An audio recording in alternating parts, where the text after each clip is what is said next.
హైదరాబాద్కి వానగండం పొంచి ఉందని వాతావరణ శాఖ హెచ్చరికలు జారీ చేస్తోంది. పలు ప్రాంతాల్లో ఇప్పటికే వర్షాలు కురుస్తూ ఉన్నాయి. మరో 2 రోజుల పాటు వర్షాలు పడే ఛాన్స్ ఉందని చెప్తోంది.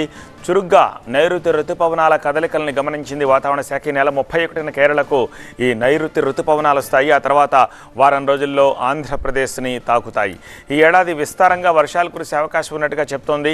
ఈ నెల 22న బంగాళాఖాతంలో అల్పపీడనం ఏర్పడి 24న బలపడి వాయుగుండంగా మారే అవకాశం ఉన్నట్టు చెప్తోంది. ద్రోణి ఆవర్తనంతో తెలుగు రాష్ట్రాల్లో వర్షాలు పడతాయంటోంది. హైదరాబాద్లో పలు చోట్ల ఆల్రెడీ వర్షం పడుతోంది. ముషీరాబాద్, చిక్కడపల్లి, నారాయణగూడ, బషీర్బాగ్, యాబిట్స్, కోటి, నాంపల్లి, లక్డీకాపూల్లో వర్షం పడుతోంది.